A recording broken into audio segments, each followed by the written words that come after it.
নমস্কাৰ মোৰ প্ৰথমটো মিনি ব্লগলৈ আপোনালোকক স্বাগতম জনাইছো লগতে জহাৰ মোৰ সকলো কিষাণ কুটুম ৰাইজসকলক আমি আজি সদৌ অসম কিষাণ কুৰহাৰ জাতি মহাসভা ডিব্ৰুগড় চেঁচা চাহ বাগিচালৈ যাবলৈ ওলাইছো গৈ আছো আমি লগতে মই কোনো নজনাকে ভিডিঅ' অকমান লৈ থৈছো গৈ পাই মই নানিক লগ পালো নানি হাতখন ধৰি মই ধেমালি কৰিছে আগতকৈ দেখিবলৈ খুব ধুনীয়া হৈছে বুলি কৈছে নানি হাঁহিছে তাৰপিছত পতাকা উত্তোলনলৈ আমি তাত গৈ আছো গৰম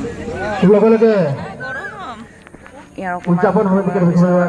পদূলি সন্মুখত গৈ পিনে ইয়াত ফটো এখন মাৰিছিলো ফটোখন লগাই দিছো বাৰু তাৰপিছত আমাৰ বা পোৱালিজনী টুকটুক আহি পালে তাইকে মই কোচত লৈ আছো খুব মনটো মাৰি আছে 2 ঘণ্টামান যাত্ৰা কৰি অহাৰ বাবে চাগে মনটো তাই বেয়া কোচত লৈ আছো এনে শোভাযাত্ৰা যাবৰ বাবে ৰৈ আছো খুব গীত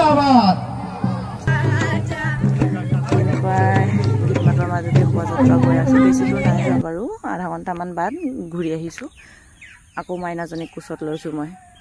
ইয়াৰ অকমান সময়ৰ পিছত শোভাযাত্ৰা কৰি অহাৰ পিছত আমাৰ তাত চাৰ্কেল বনাই দিয়া হৈছে তাতে আমাৰ পৰম্পৰাগত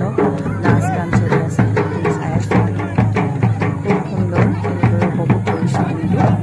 অকমান সময় পিছত শৈক্ষিক কাৰ্যসূচীৰ বাবে মোক আৰু দাদাক দায়িত্ব অৰ্পণ কৰা হৈছিল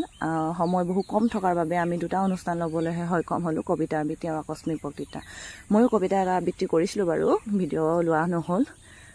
খুব সুন্দৰকৈ অনুষ্ঠানটো সমাপন কৰিলোঁ বুলি আমি আশাবাদী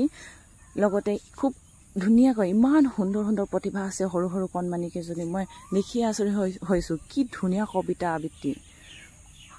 সৰু সৰু ক্লিপ দুটা মই লগাই দিছো বাৰু তেওঁলোকৰ কবিতা খুব সুন্দৰ কবিতা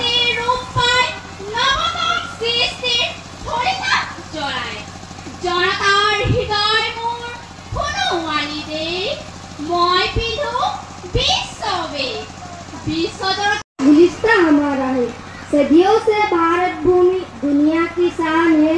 भारत माँ की रक्षा में जीवन कुर्बान है भारत हमको जान से प्यारा है उजड़े नहीं अपना चमन टूटे नहीं अपना